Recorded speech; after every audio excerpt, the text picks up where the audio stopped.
Are there others that you folks had big competition with? Well, actually, we had a competition right here in the Haverhill Stadium for a lot of major corps. I think it was around 65. And we, I believe, were just an exhibition at that time, so we didn't really compete against them.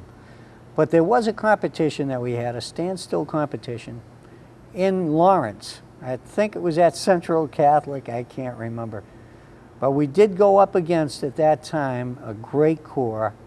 It was the Cavaliers, out of Chicago Cavaliers, I think it was. I'm trying to remember, to be honest with you. I'm not sure, but one of the real big nationally known groups. And we went up against them, and for our instructors to really feel that we beat them out, even though we didn't, was something. And we were very proud of ourselves, and so were they. And we really put on a great show that day. You even made a record at one time. We did, yeah. I don't know, do you have it?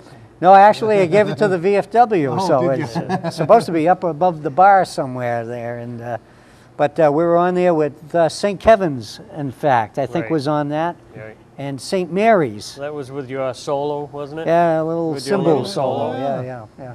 But that's about it. But usually it was one of the other guys that did it. I happened to do it that day, but it was just a lot of fun. And sometimes we even did parades and competitions all in the same day. Yeah. I mean, it was really harrowing at times. Yeah. Opening the door to the bus and changing right there. Absolutely. And, right out in the streets. Yeah. And the bus rides home were just excellent. We sang all the way down and sang all the way back. Yep. So. Played 45s. Yeah. And of course, our father was a part of it. One of the as well. chaperones, along with a lot of the members here, were chaperones, and they were just wonderful, wonderful people. I mean, we had so much fun with them. They had fun with us. I mean, there was always some yelling and screaming, but it all was all in good faith, and I know that they wanted the best for us, and we appreciated it, that's for sure. They would drop what they were doing on the weekends just to go to help us. And that's what this organization, the VFW, did for us. And I think it showed a lot of class. And I wish that people would give something back. Yeah. That's great. But just give a description as to how big this event was. I mean, it wasn't just a band. I mean, you had a color guard. And we had actually one of the biggest bugle lines of any corps in New England. It was really massive. Yeah. I'm trying to remember the size. I'd say 40 at one time. Was 48.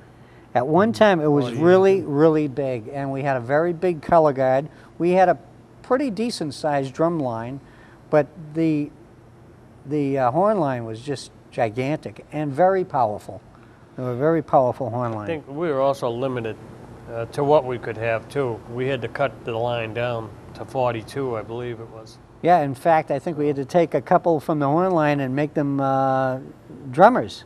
Yeah. I think at one time, in order to do that. that was some of the rules of the competitions that you were... yeah, I think you could only be so big. Yeah. And then not only that, but you would have to stand along the end line of the football field. So how many guys can you fit on the line? You know, only so many. And so you had to think of that too. What other things did the judges rule on as far as what they were looking for in a competition? Well, there were many things that they looked at. They look at, of course, the music itself, the type of music. I'm trying to remember exactly the different types of, you know, of course, once you make a mistake, it's pretty obvious. Yeah, right, also on your marching skills. Yeah. Are you together? Right. Are you playing together? You know, and it was all different kinds of facets that they would give you so many points for, and then they add up all the points and decide who the winner is. But you must have made some friends, met some friends that you still know now, or oh, absolutely. Lifelong friends. Oh yeah, we have a lot. Mike Cranack, you've got the Plewards, which Rolly is still involved in the Santa Claus parade here each year. And course, the Pinkertons were very good friends. Of course, most of them that we knew very well, we lived with basically in the Veterans Project. Right. And that was the biggest group of people. And Belfiore's. The were another, Belfiore's, of course, and there's many others that I could go on and on and on, and I hate to miss any names, but Right, it was a right. lot of fun, and but those were the ones that we kept in close contact with, mainly because we lived with them Right. in the same area.